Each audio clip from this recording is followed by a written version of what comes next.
I find that for almost the whole of the period up to Baha Musa's death on the evening of the 15th of September, the detainees were kept handcuffed, hooded, and in stress positions in extreme heat and conditions of some squalor. I find that from the outset of their incarceration in the TDF, the detainees were subjected to assaults by those who were guarding them, and in particular by Payne. I find that they were also assaulted from time to time by others who happened to be passing by the TDF. The assaults by the guards were instigated and orchestrated by Payne. He devised a particularly unpleasant method of assaulting the detainees known as the choir. It consisted of Payne punching or kicking each detainee in sequence, causing each to emit a groan or other sign of distress. Payne, as Provost Corporal, was himself supposed to be supervising the welfare of the detainees in the TDF. At about 21:30 hours on Monday evening, the whole Rogers multiple returned to the TDF to join 3 of their number who had been carrying out guard duty throughout Monday afternoon. At that time, Rogers left his multiple at the TDF for another duty. There followed a very serious incident when Baha Musa was found standing in the TDF without his hood and handcuffs. A struggle ensued involving principally Private Aaron Cooper, Payne, and Baha Musa. It did not last long, but in the final moments I find Payne violently assaulted Baha Musa, punching and possibly kicking him.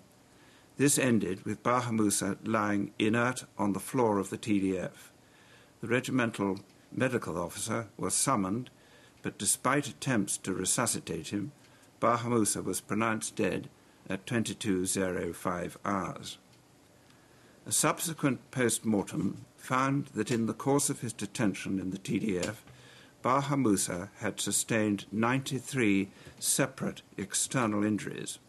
He was also found to have internal injuries, including fractured ribs. I find the cause of the death to be twofold. Firstly, Baha Musa had been made vulnerable by a range of factors, namely lack of food and water, the heat, rhabdomyolysis, acute renal failure, exertion, exhaustion, fear, and multiple injuries. Both stress positions, which are a form of exertion, and hooding, which obviously must have increased Baha Musa's body temperature, contributed to these factors. Secondly, against the background of this vulnerability, the trigger for his death was a violent assault consisted of punches, being thrown across the room, and possibly of kicks. Payne, as the person who instigated and orchestrated assaults on the detainees, and the man who conducted the choir, bears a very heavy responsibility for what happened in the TDF. Rogers, the multiple commander, must take responsibility for the ill discipline of members of his multiple. I find that at some time during Sunday night he knew that serious assaults had taken place. He did nothing to control his multiple thereafter, let alone report what he knew up the chain of command. Peebles, the Bajaro, also bears a heavy responsibility as the officer who, as I find, ought to have appreciated he had responsibility for the welfare of the detainees.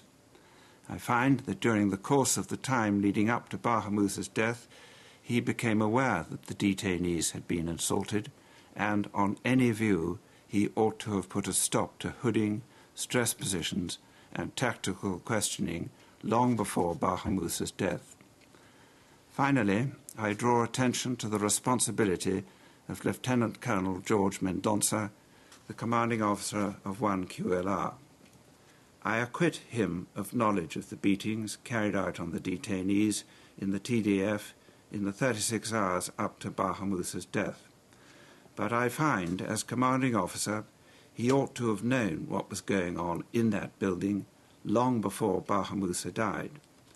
I find further that although he knew conditioning was taking place, He ought to have found out precisely what conditioning involved and appreciated the dangers of allowing detainees to be hooded and placed in stress positions, not least because of the intense heat and the rudimentary conditions of the TDF, but also because of the obvious risk that in enforcing stress positions, the guards might well resort to violent behaviour.